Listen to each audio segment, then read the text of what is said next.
The new 10th generation Honda Accord is an excellent, well-rounded car, and that extends to its hybrid variant.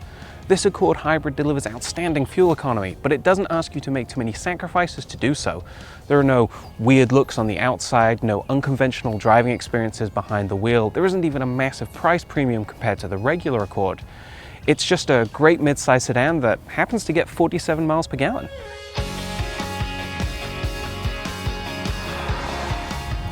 That's 47 miles per gallon city, highway, and combined, which is pretty much best in class aside from the Toyota Camry hybrid. That's thanks to Honda's two-motor hybrid system. It uses a 2-liter gas engine with 143 horsepower and an electric drive motor with 181 horsepower. The total output is 212 horsepower. One thing that's interesting about this powertrain is that most of the time the gasoline engine doesn't actually directly power the front wheels. It drives a generator which in turn powers the electric drive motor, which then turns the front wheels. What that means is that the Accord drives with sort of the smooth, slick acceleration of an electric car. It's really punchy around town and really smooth all of the time. I will say though that sometimes when you're really pushing it, like merging onto a highway, the gas engine can sound a little bit thrashy, but it's not that often that it's going to be a real annoyance for you. As you can see, I've got a couple of drive modes to play with. EV forces the car to run only on electric power when the battery is charged up enough, and Econ and Sport are kind of self-explanatory. But to be honest, the Accord's electronics do such a good job of juggling power output and efficiency that for the most part I haven't been playing with the modes. I just get in, throw it in drive, and start driving. One feature I have been playing around with though is these paddles on the steering wheel. When you pull them, you can activate a higher level of regenerative braking when you lift off the throttle.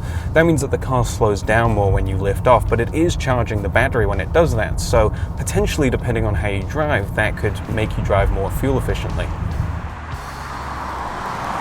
Overall, this hybrid feels a lot like a regular Accord, and that's a good thing.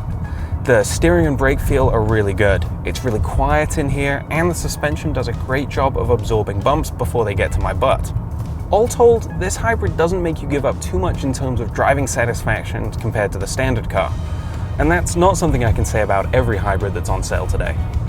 Another area in which you don't make a sacrifice with the Accord hybrid is cargo space.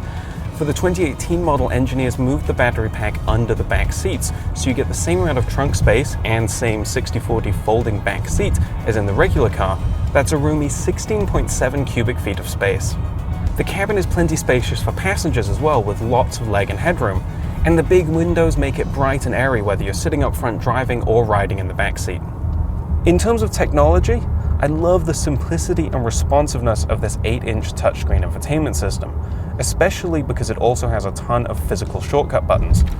The digital trip computer on the left-hand side of the cluster is great too, letting me scroll through all sorts of information like navigation info or fuel economy data while behind the wheel. Being a touring model, this Accord is also loaded up with lots of great features, things like remote start, a sunroof, a 10-speaker sound system, cooled front seats, wireless phone charging, and leather upholstery. It's a really lovely place to spend time. The Accord Hybrid is sold in 5 trim levels, ranging from $26,000 up to this loaded touring model for nearly $36,000. Personally, I'd probably be okay with the Accord Hybrid EX. It still gives you a lot of great equipment, but it's only $30,000, which strikes me as a reasonable price to pay for a hybrid midsize sedan. No matter which trim level you pick, the Honda Accord Hybrid impresses because it does everything, and it does everything well. It's an excellent mid-size sedan, and it gets really impressive fuel economy, and it doesn't ask you to make any sacrifices to get that gas mileage. So I ask you, where's the downside?